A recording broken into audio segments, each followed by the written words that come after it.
தமிழக அரசியல் களத்தில் நிறைய கோமாளி கூத்துகள் தினம் தினம் அரங்கேறிட்டு இருக்கு. இன்னைக்கு சில விஷயங்கள் அதை பற்றி பேசுவோம். இன்னைக்கு பார்த்தீங்கன்னா ஒவ்வொரு களங்கள்லேருந்து பலர் வெளியேறிட்டு இருக்காங்க. அது எதுக்காக இப்போ ஒரு கூட்டணியிலேருந்து வெளியேறக்கூடியவங்க ஒரு சிலருடைய பேர், அதாவது பிரச்சாரம் செல்லக்கூடிய இடத்துல அவங்களுடைய பேர் இல்லை. ஒருவர் தன்னுடைய கட்சியை கொண்டு போய் ஒரு கட்சியில் சேர்த்துக்கிட்டாரு. ஆனால் அதன் பின்பு அவருக்கு பதவி கொடுக்கல, அவருடைய புகைப்படங்கள் எதிலையும் பயன்படுத்தலை.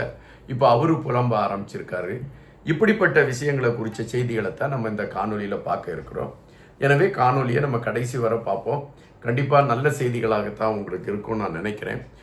ஏன்னா தமிழக அரசியல் களம் இன்னும் ஒரு மாதத்துக்கு ரொம்ப பரபரப்பாக இருக்கும். ஒவ்வொருவரும் ஏதேதோ அவங்களுக்கு தெரிஞ்சதெல்லாம் பேசுவாங்க. அதில் நம்ம பல விஷயங்களை குறித்து நம்ம பார்த்துக்கலாம். அப்படித்தான் இந்த விஷயமும் இருக்கும்னு நான் நினைக்கிறேன். முதல்ல நடிகர் சரத்குமார் அவங்கள மையப்படுத்திய செய்தி. நடிகர் சரத்குமார் அவங்கன்னா உங்களுக்கு தெரியும், நாட்டாமை, சூரிய வம்சம் போன்ற பல படங்களில் நடித்தவர். அவர் அதிமுகவில் இருந்தார், திமுகவுக்கு ஆதரவாக செயல்பட்டார். அதுக்கப்புறம் தனியாக ஒரு கட்சி தொடங்கினார். அந்த கட்சி தொடங்கி அந்த கட்சியில் அவரால் பெரிய வெற்றியை ஈட்ட முடியல. எனவே தன்னுடைய கட்சியை கொண்டு போய் பாரதிய ஜனதா கட்சியில் போய் அவர் சேர்த்துக்கிட்டார். சேர்த்த பொழுது அந்த ஒரு நாள் கூத்து அவருக்கு, அல்லது ஒரு மாத கூத்து அவருக்கு சரியாக இருந்தது. எப்பொழுதுமே பாரதிய ஜனதா கட்சியை பொறுத்த மட்டில் யாராவது ஒருவர் அந்த கட்சியில் போய் சேர்றாங்கன்னா அவங்களுக்கு முதல்ல கொடுக்குற வரவேற்பு அப்படி தூள் கிளப்பும். யார் போய் சேர்றாங்களோ அவங்கள உடனே வாங்க பரபரப்பாகும். இவர் போய் பாரதிய ஜனதா கட்சியில் இணைந்து விட்டார், உடனே நிறைய பேர் ஃபோட்டோ எடுப்பாங்க, அங்கே பிரதமரை போய் பார்த்துடலாம், இதெல்லாம் நடக்கும். அப்படித்தான் சரத்குமாருக்கு முதலில் பெரிய வரவேற்பாக இருந்தது. அவருக்கு சில வாக்குறுதிகள் கொடுத்தாங்க. உங்கள் கட்சியில் யார் யார் இருக்காங்களோ முக்கியமானவங்க அவங்களுக்கு நாங்கள் பாரதிய ஜனதா கட்சியில் பதவி தருவோம், உங்களுக்கு பதவி தருவோம் அப்படின்லாம் சொன்னாங்க. ஆனால் இதுவரை சரத்குமாருக்கு பதவி கொடுக்கல. அதுபோல் சரத்குமார் அவங்க திருச்சியிலேயோ எங்கேயோ நடந்த ஒரு மாநாட்டில் சரத்குமாருடைய புகைப்படத்தையே அவங்க வைக்கல. மற்ற தலைவர்களுடைய புகைப்படத்தெல்லாம் வச்சுருக்காங்க, சரத்குமார் அவங்களுடைய புகைப்படத்தை வைக்கலை. இப்போ என்னடான்னா சரத்குமார் கட்சியை சார்ந்தவங்க இந்த மார்ச் 22 அவங்க ஒரு மீட்டிங் போட்டிருக்காங்க. அந்த மீட்டிங்கில் சரத்குமார் கலந்துருக்காரு. அப்போ அவங்க பேசியிருக்கும் பொழுது பத்திரிகையாளரை சரத்குமார் பார்த்துட்டு அவர் சொல்லியிருக்காரு, நான் பாரதிய ஜனதா கட்சியில் என்னுடைய கட்சியை கொண்டு போய் சேர்த்தேன், எனக்கு அவங்க நிறைய வாக்குறுதி கொடுத்தாங்க, ஆனால் எதையுமே நிறைவேற்றலை. இப்போது என்னுடைய கட்சியில் என்னோடு பயணித்து கொண்டு இருக்கக்கூடியவங்க என்கிட்ட பழையபடி நம்ம பழைய கட்சியை தொடங்கிடலாமான்னு சொல்கிறாங்க. நான் அதை தொடங்குறக்கா என்னன்னு யோசித்துக்கிட்டு இருக்கிறேன் அப்படின்னு சொல்கிறாங்க. அப்படின்னா பாரதிய ஜனதா கட்சியிலிருந்து சரத்குமார் அவங்க வெளியேறுவதற்கான ஒரு களம் அமைந்து விட்டது அப்படின்னு தான் நம்மளால் பார்க்க முடியுது. காரணம், அவர் ஒரு தன்மானத்தை குறித்து பேசுகிறார். எனக்கான தன்மானம் இருக்கிறது, என்னுடைய தன்மானத்திற்கு பாதிப்பு வருகின்ற பட்சத்தில் நான் வெளியேறுவதானே சிறப்பு அப்படின்னு அவர் எடுத்து வைக்கிறார். அப்போ சரத்குமார் அவங்க வெளியேறார் அப்படின்னு தான் நாம் இங்கே பார்க்க வேண்டியதாக இருக்கிறது. ரெண்டாவது பார்த்தீங்கன்னா திமுக கட்சியில் நடந்த ஒரு கூத்து. திமுக கட்சி எப்போவுமே அவங்க கூட்டணி பேசுவாங்க. அந்த கூட்டணி எப்படி பேசுவாங்கன்னா, முதல்ல தேர்தல் நாங்கள் இவங்கெல்லாம் கூட்டணின்னு சொல்லிடுவாங்க. தேர்தல் நெருங்க கூட்டணியை பேசுவாங்க. உங்களுக்கு 1 சீட் தரேன், உங்களுக்கு 2 சீட் தரேன் அப்படின்னா அந்த கட்சிகளை, சின்ன கட்சிகளை தங்களுக்கு ஒரு அடிமை கட்சிகளாக வைத்துக் கொள்ளக்கூடிய யுக்தியை திராவிட முன்னேற்ற கழகம் எப்பொழுதுமே எடுக்கும். ஆனால் கடைசி நேரத்தில் நம்ம இன்னொரு கட்சிக்கு போய் கூட்டணின்னு சொன்னால் அது மக்கள் ஒரு மாதிரி கேலியாக பார்ப்பாங்களே அப்படின்னு நினச்சி தன்மானத்தை எல்லாம் இழந்துக்கிட்டு அந்த கட்சிகள் அந்த திராவிட கட்சியோட கூட்டணியிலே தொடரும். இப்பொழுது கூட தொல் திருமாவளவன் அவர்கள் அவங்களும் அந்த சீட்டு கேட்டு போராடிட்டு இருக்காங்க. அவங்களுக்கும் ஒரு சரியான ரெஸ்பான்ஸ் கொடுக்கல அப்படின்னு செய்தி வருது. எனவே தொல் திருமாவளவன் அவங்க நாளைக்கு அவங்களுடைய கட்சியின் உயர்மட்ட குழுவை கூட்டுறாங்களாம். கூட்டி அதில் அவங்களுக்குள்ள டிஸ்கஷன் நடத்தி என்ன முடிவு எடுக்கிறோன்னு சொல்கிறாங்க அப்படின்னு சொல்கிறாங்க. அப்படின்னா தொல் திருமாவளவன் வெளியே வருவதற்கான ஒரு களமாக அது இருக்குமா அப்படிங்கிற ஒரு கேள்வி எழும்பியிருக்கிறது. இந்த சூழலில் திமுகவில் இருந்து வெளியேறி இருக்கிறது தமிழக வாழ்வுரிமை கட்சி. இந்த தமிழக வாழ்வுரிமை கட்சியின் தலைவர் அல்லது நிறுவனர் வேல்முருகன் அவர்கள் இவங்க பாட்டாளி மக்கள் கட்சியில இருந்து அதன் பின்பு அவங்க தனியாக அந்த கட்சியை தொடங்கி நடத்திக்கிட்டு இருக்காங்க. தமிழ் தேசியத்தை மையப்படுத்தியும் இலங்கை, அதாவது ஈழத்தமிழர்களுடைய வாழ்வியலை மையப்படுத்திய களங்களிலும் வேல்முருகனுடைய செயல்பாடுகள் எப்பொழுதுமே சற்று எதிர்பார்க்கக்கூடிய ஒன்றாகவே இருக்கும். இப்போ அவங்க திமுக கூட்டணியில் இருந்தாங்க, அங்கே சீட்டு கேட்டிருக்காங்க, 1 சீட்டு தான் கொடுப்பேன்னு சொல்லியிருக்காங்க. அது அவங்களுக்கு ஏற்புடையதாக இருந்திருக்காது. ஆனால் அவங்க வேறொரு கதையை சொல்கிறாங்க, நாங்கள் 10 கோரிக்கைகள் வைத்தோம், நான் அதாவது சட்டமன்றத்தில் என்ன கோரிக்கைகளை பேசினேனோ அதே கோரிக்கைகளை நான் வந்து திமுகவில் கொடுத்தேன். எனக்கு நீங்கள் சீட்டு கூட தர வேண்டாம், இந்த 10 தீர்மானங்களை நிறைவேற்றக்கூடிய களங்களை நீங்கள் எடுக்கணும் அப்படின்னு நான் சொன்னேன். அவங்க ஏற்றுக்கல்ல.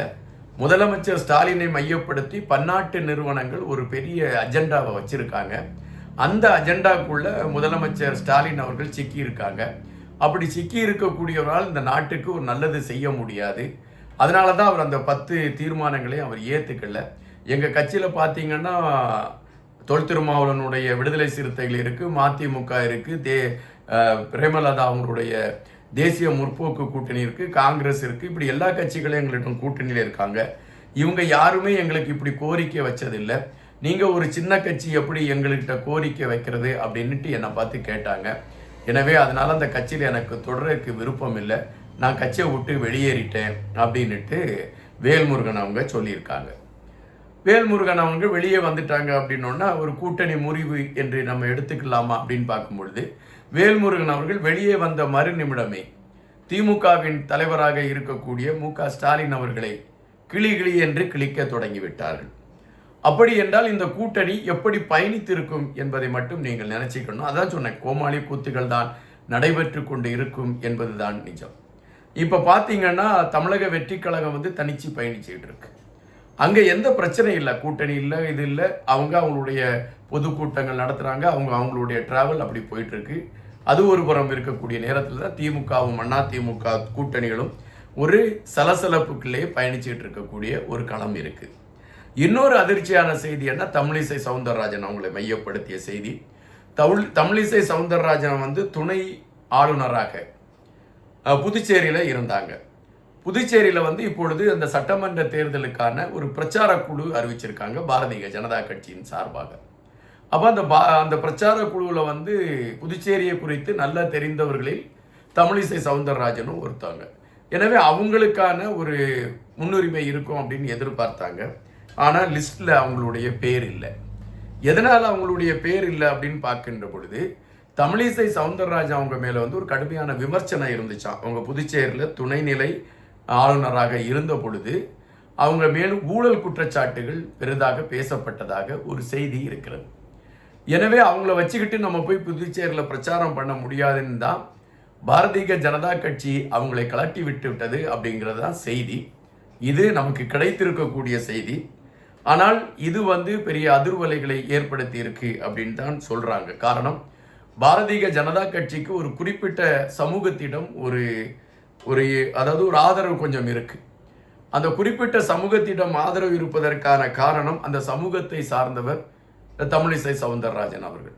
எனவே தமிழிசை சவுந்தரராஜன் அவர்கள் புறக்கணிக்கப்படுகிறார் என்கின்ற பொழுது அந்த குறிப்பிட்ட சமூகத்தை சார்ந்தவங்க வந்து தமிழிசை சவுந்தரராஜனுக்கு ஆதரவான நிலைப்பாட்டை எடுக்கக்கூடிய சூழலில் அது பாரதிய ஜனதா கட்சியின் வாக்கு வங்கி சிதைக்கும் என்று அரசியல் ஆய்வாளர்கள் குறிப்பிடுகிறாங்க.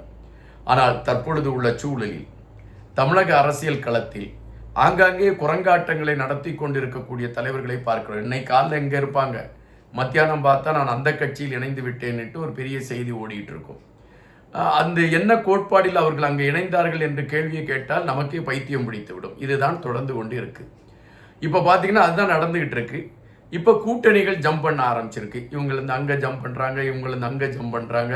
பலருக்கு அவங்களுக்கான அங்கீகாரம் கொடுக்கப்படல அப்படிங்கிற செய்திகள்லாம் வந்துகிட்டு இருக்கு. இதே வேளையில் ஐயா ராமதாஸ் அவர்களும் சசிகலா நடராஜன் அவர்களும் ஒரு கூட்டணியை கையில் எடுத்திருக்கிறாங்க. இந்த பரபரப்புகளோடு தமிழக சட்டமன்ற தேர்தல் பயணிச்சுக்கிட்டு இருக்கு. நல்ல செய்திகள், நல்ல தினமும் நமக்கு நகைச்சுவையான செய்திகள் வரலாம், ஜாலியான செய்திகள் வரலாம், அல்லது அதிர்ச்சியான செய்திகள் வரலாம். அவைகளை குறித்தும் நாம் பேசலாம். காத்திருங்கள்.